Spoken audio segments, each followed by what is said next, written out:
Beaucoup d'entre nous se demandent quand les choses reviendront à la normale. Pour faire court, la réponse est jamais. La normalité d'avant la crise est brisée et rien ne nous y ramènera. Klaus Schwab, issu de son livre La grande réinitialisation.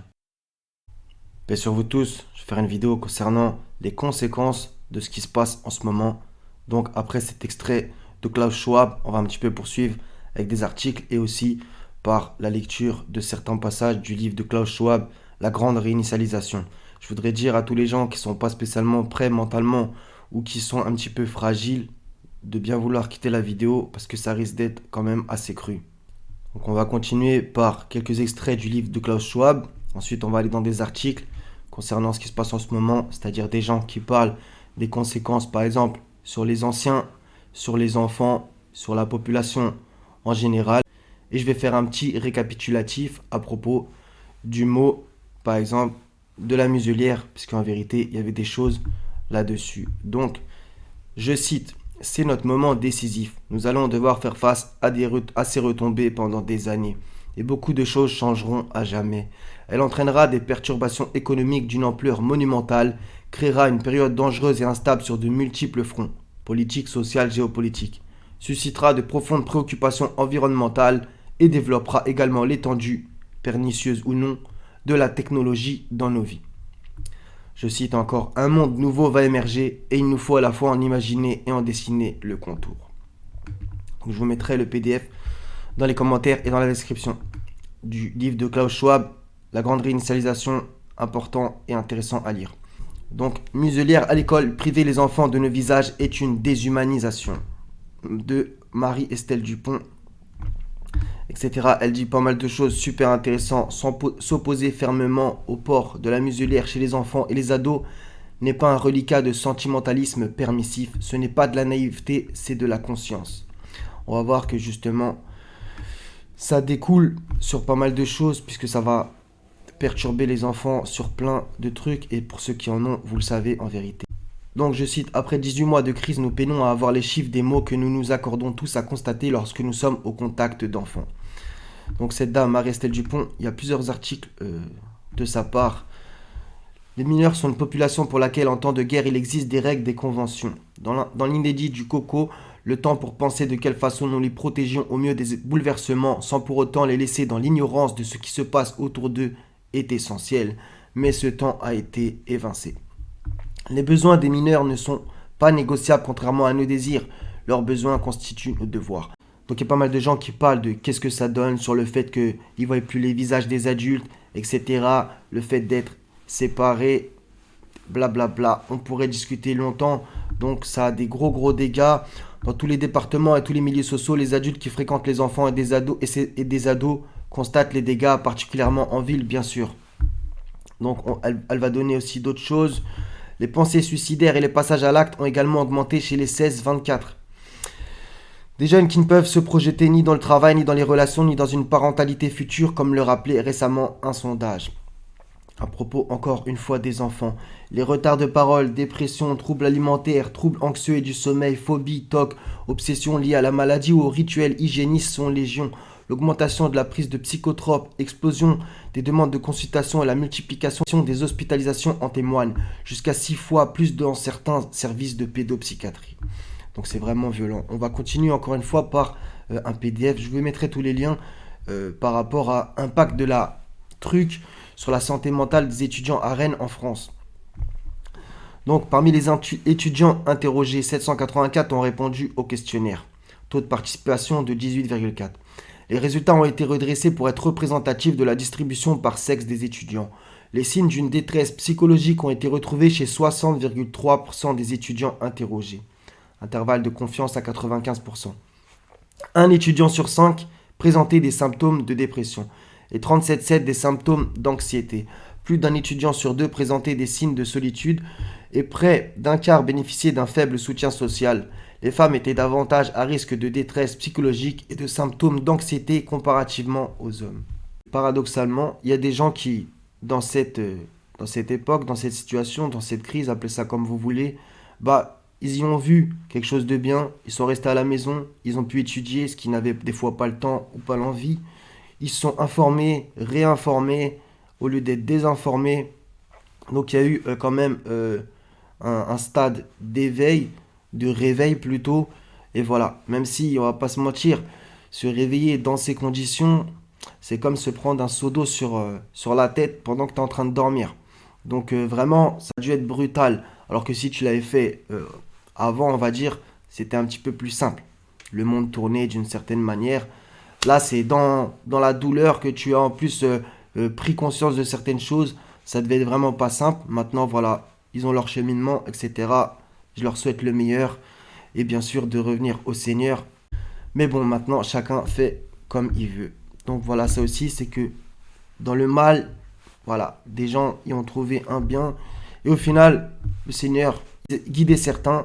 Voilà, donc on va dire que c'est bien sur ça aussi. On va continuer sur le site Petit Frère des pauvres. Isolés, confinés, déprimés, les personnes âgées ont-elles plus de risques de se suicider avec la crise?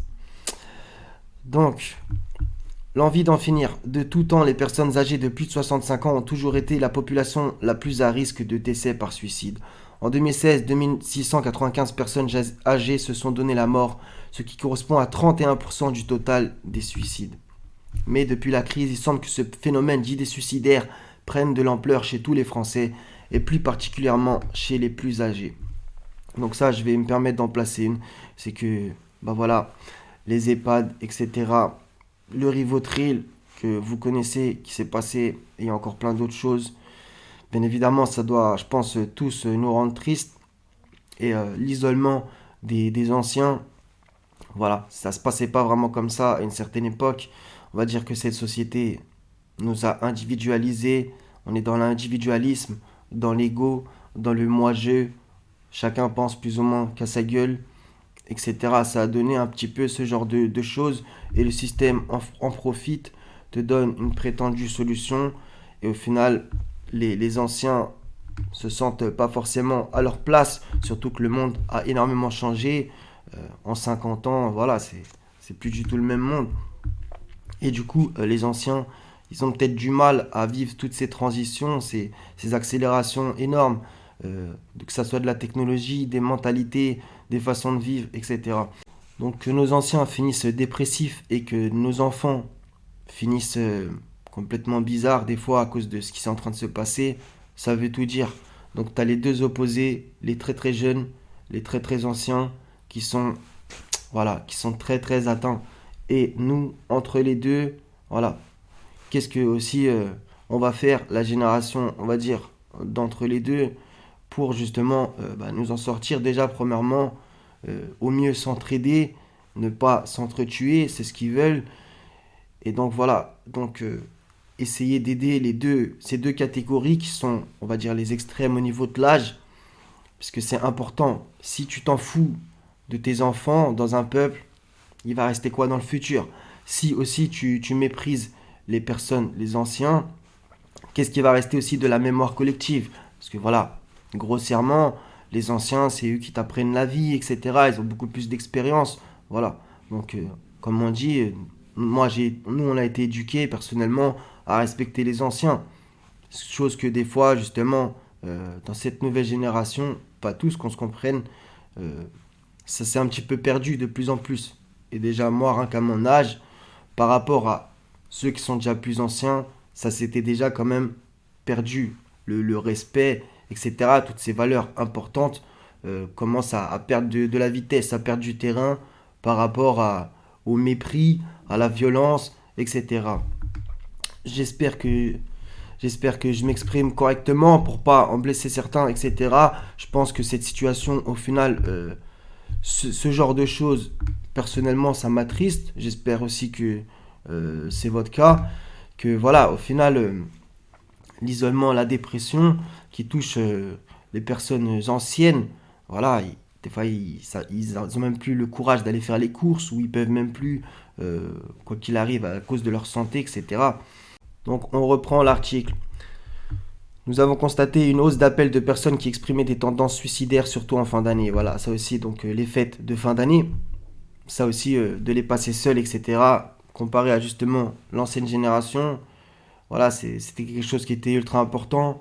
Maintenant, voilà, bon, les gens s'en foutent un petit peu de plus en plus, où c'est vraiment devenu ultra matérialiste, voilà, les cadeaux, les ceci, les cela.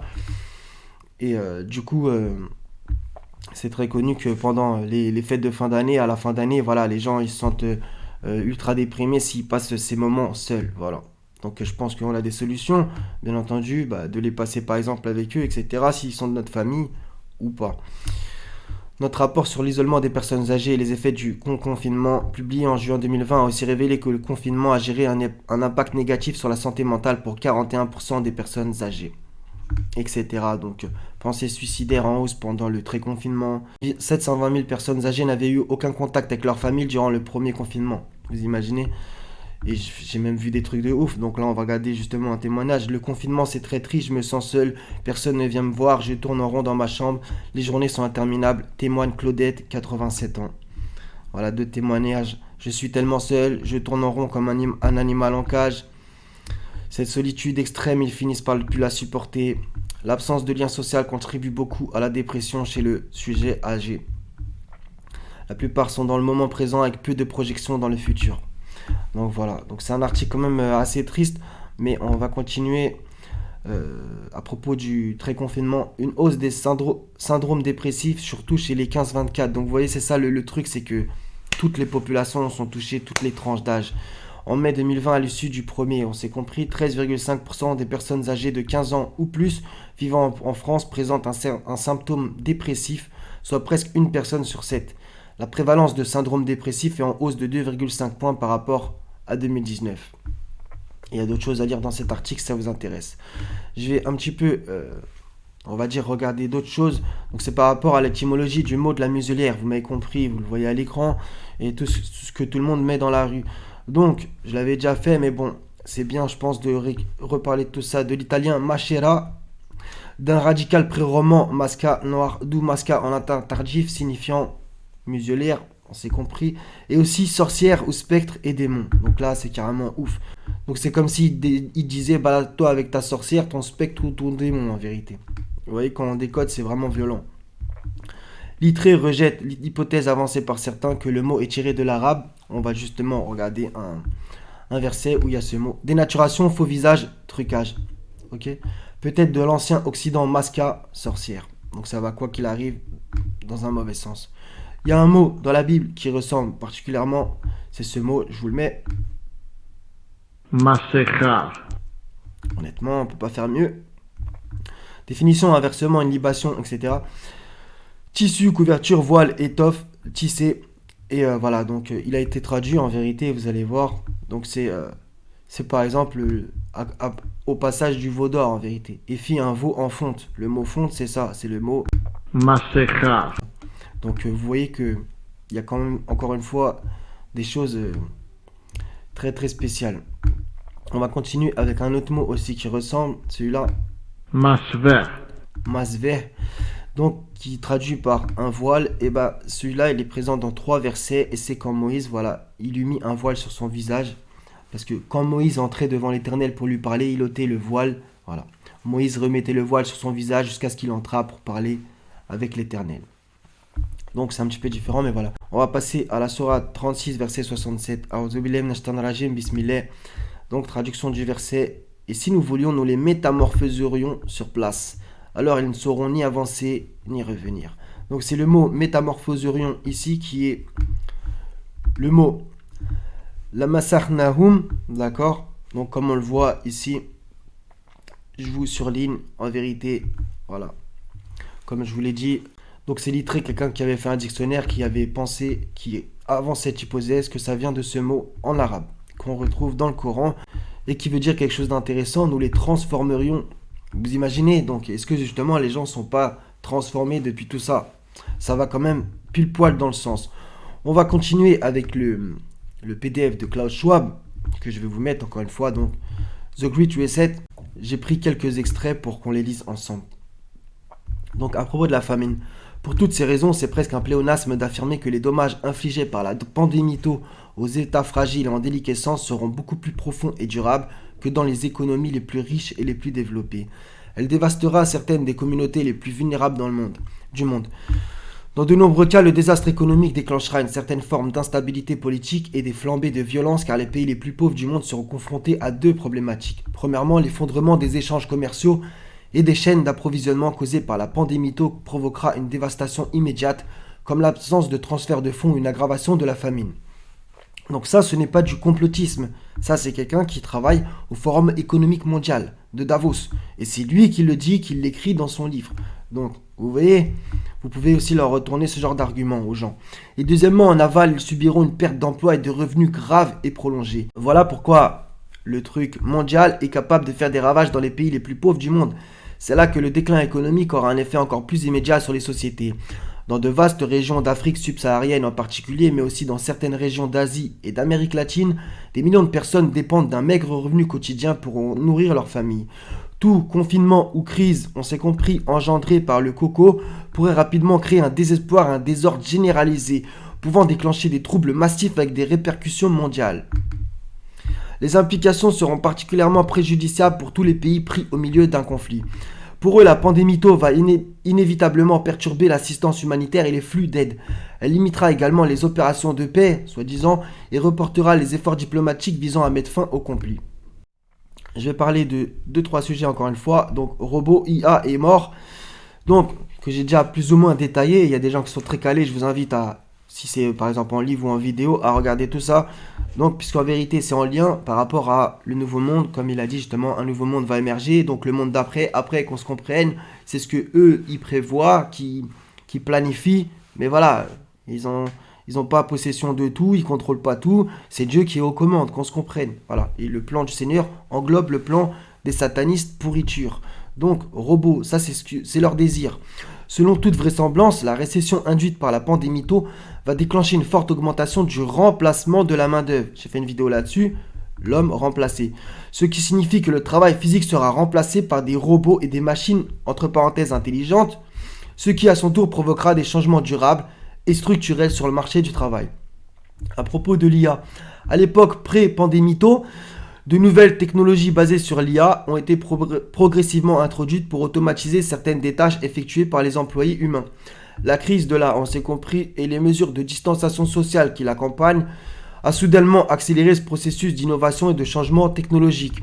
Les chatbots, qui utilisent souvent la même technologie de reconnaissance vocale qu'Alexa, l'assistant personnel virtuel d'Amazon, et d'autres logiciels qui peuvent remplacer les tâches normalement effectuées par des employés humains, sont rapidement déployés. Ces innovations provoquées par la nécessité, soi-disant, entraîneront bientôt des centaines de milliers et potentiellement des millions de pertes d'emploi. Là, il a dit bientôt.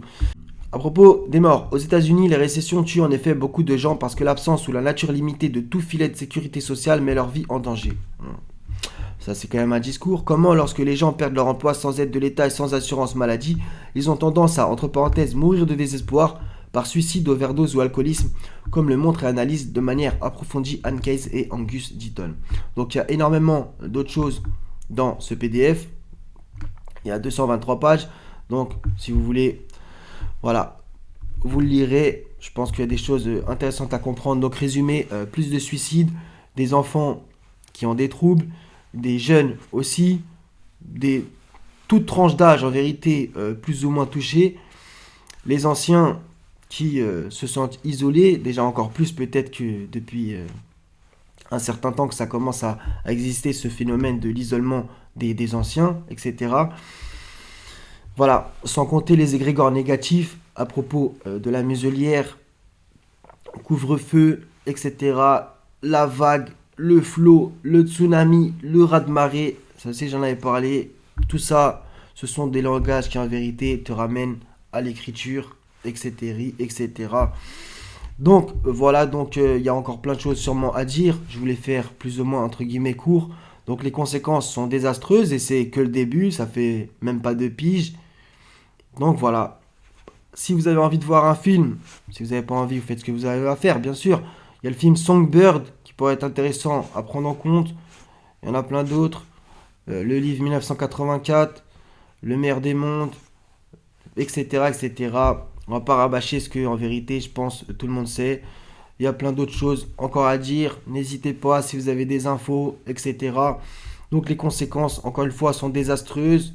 malgré que certains y trouvent un bien dedans, je suis obligé de le dire, et que ceux qui placent leur confiance dans le Seigneur arriveront par sa grâce à passer tout ça, même si ça ne sera pas sans souffrance. Faut pas non plus se prendre pour je sais pas quoi, etc.